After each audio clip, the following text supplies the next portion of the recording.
Hello മച്ചാമാരെ, welcome back to my YouTube channel tripping Machan. എന്താണ് മച്ചാമാരെ വിശേഷം? എല്ലാവർക്കും സുഖമല്ലേ? അങ്ങനെ 2025 മമ്മൂക്കാടെ ആദ്യ cinema Dominic and the ladies purse. പടം എങ്ങനെ ഉണ്ടെന്ന് പറഞ്ഞാൽ നമ്മൾ ട്രailer കണ്ട പോലെ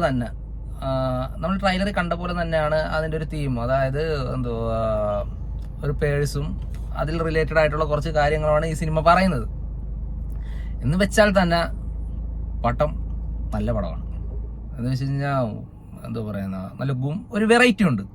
ഒരു കഥ, ഒരു വെറൈറ്റി, ഒരു മേക്കിങ്, എല്ലാം കൊണ്ടൊരു പുതുമയുണ്ട് സംഭവം. പിന്നെ മമ്മൂക്കട, എസ്പെഷ്യലി നമുക്ക് മമ്മൂക്കട ഇത് പറയണ്ടല്ലോ, മമ്മൂക്ക പൊളിച്ചിട്ടുണ്ട്. അതുപോലെ തന്നെ ഗോകുൽ സുരേഷ് പൊളിച്ചിട്ടുണ്ട്. പിന്നെ വിജി വെങ്കിടേഷ്, അയാളും അത്യാവശ്യം കുഴപ്പമില്ല. പിന്നെ ഇതിൻ്റെ കഥ എഴുതിയിരിക്കുന്നത് ഗൗതം വാസുദേവ് മേനോൻ, അറിയാമല്ലോ, നമ്മുടെ സ്വന്തം. പുള്ളിയുടെ ഒറ്റ പേരുള്ളൂ, വാർനായർ. അത് പറയുമ്പോൾ വാർനായർ പുള്ളിയും പിന്നെ നീരരാജൻ, സൂര്യരാജൻ, ഇവർ രണ്ടുപേരും കൂടെയാണ് ഇത് എഴുതിയിരിക്കുന്നത്. പിന്നെ ഡയറക്ടർ ഗൗതം വാസുദേവ് മേനോൻ തന്നെ.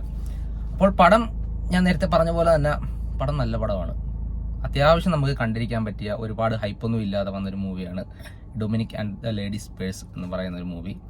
ഫസ്റ്റ് ഹാഫൊക്കെ തുടക്കമൊക്കെ നമ്മൾ എല്ലാ സിനിമയിലും കാണുന്ന പോലൊന്നും അല്ല. മമ്മൂക്കാനെ ഒരു ഗുമ്മായിട്ട് കാണിക്കില്ല, അങ്ങനെ കാര്യങ്ങളൊന്നുമില്ല. ഇപ്പം എല്ലാം ഒരു സിമ്പിൾ ആയിട്ടുള്ള രീതിയിലാണ്. അതുപോലെ തന്നെയാണ് ഈ സിനിമയിലും മമ്മൂക്കാനെ ഒരു സിമ്പിൾ ആയിട്ടുള്ള രീതിയിലാണ് എടുത്തു വെച്ചിരിക്കുന്നത്. എന്ന് കഴിഞ്ഞാൽ മമ്മൂക്കയുടെ അഭിനയം തന്നെ, സത്യം പറഞ്ഞാൽ അഭിനയം തന്നെ ഒരു സിമ്പിള് കോമഡി പറയുമെങ്കിലും വർക്കൗട്ട് ആകുന്ന ഒരുപാട് കോമഡികളുണ്ട് ഇതിനകത്ത്.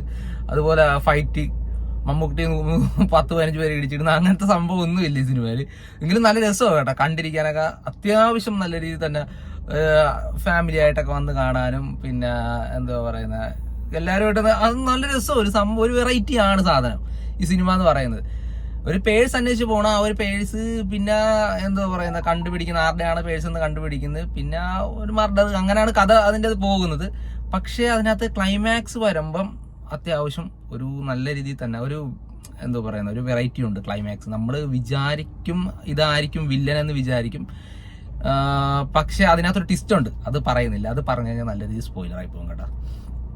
അപ്പോൾ എന്തായാലും നല്ല രീതിയിൽ എനിക്ക് ഇഷ്ടപ്പെട്ട്. പിന്നെ ഇതിനകത്ത് കാസ്റ്റായിട്ട് വേറെ സിദ്ദീഖുണ്ട്, പിന്നെ ഷൈം ടോച്ചൊക്കെ, ഇവർക്കൊക്കെ ചെറിയ ഒരു 5-10 മിനിറ്റ് അത്രയൊക്കെയുള്ള റോള് കാര്യങ്ങളൊക്കെ ഉള്ളു. പിന്നെ ഫൈറ്റ് എടുത്ത് പറയുവാണെങ്കിൽ ഫൈറ്റൊക്കെ അത്യാവശ്യം ഒരു ഒരു നല്ല രീതിയിൽ തന്നെ പോണ ഒരു ഫൈറ്റും കാര്യങ്ങളൊക്കെ തന്നെ കേട്ടോ. പിന്നെ ഇതിനകത്ത് നല്ല അത്യാവശ്യം ഇച്ചിരി പണിയൊക്കെ എടുത്തിട്ടുണ്ട്. പിന്നെ ഇതിന്റെ മെയിൻ ബേസിക് ലൊക്കേഷൻ എന്നൊക്കെ പറയുന്നത് മൂന്നാർ, പിന്നെ എറണാകുളം, അവിടെ ആ ഒരു സൈഡൊക്കെ കേട്ടാണ്. പിന്നെ എല്ലാവരും ക്യാമറ എടുത്തിട്ട് ഒരു കാര്യം കൂടെ പറയാം. നമ്മളിങ്ങനെ സിനിമയുടെ പേര് നോക്കി ഇരിക്കാനാണെങ്കിൽ ഒരു അരമണിക്കൂർ കഴിഞ്ഞിട്ട് നോക്കിയാൽ മതി കേട്ടോ. അരമണിക്കൂർ കഴിഞ്ഞിട്ട് ഇതിനകത്ത് സിനിമയുടെ പേരും കാര്യങ്ങളൊക്കെ എഴുതി കാണിക്കത്തുള്ളൂ. അപ്പം അങ്ങനെയൊക്കെയാണ് സിനിമയുടെ ഒരു പറയാൻ. എസ്പെഷ്യലി കൊള്ളാം, എനിക്ക് ഇഷ്ടപ്പെട്ടു പേഴ്സണലി. ഒരു ഫാമിലിയൊക്കെ ആയിട്ട് വന്ന് നമുക്ക് കാണാൻ പറ്റുന്നൊരു മൂവിയാണ്. ഇച്ചിരി സെക്കൻഡ് ഹാഫ് ഒരു ഇച്ചിരി ലാഗായിട്ട് എനിക്ക് തോന്നിയെങ്കിലും ഫസ്റ്റ് ഹാഫ് കുഴപ്പമില്ല. ഫസ്റ്റ് ഹാഫ് അത്യാവശ്യം നല്ല രസമുണ്ട്. സെക്കൻഡ് ഹാഫ് ചെറിയൊരു ലാഗുണ്ട്. അത് എല്ലാവർക്കും അങ്ങനെ ആണെന്ന് എനിക്കറിയത്തില്ല. എൻ്റെ ഒരു പേഴ്സണലി ഒരു ഇത് ഞാൻ പറഞ്ഞതാണ്. ചെറിയൊരു ലാഗുണ്ട്, പക്ഷേ എങ്കിലും അടിപൊളിയാണ്. അപ്പോൾ എന്തായാലും നിങ്ങൾ സിനിമ കണ്ടവരാണെങ്കിൽ കമൻറ്റ് ബോക്സിൽ വന്ന് റിവ്യൂ പറയുക. അതുപോലെ നമ്മൾ അടുത്ത സിനിമയുടെ റിവ്യൂ ആയിട്ട് വരുന്നവരും ബൈ.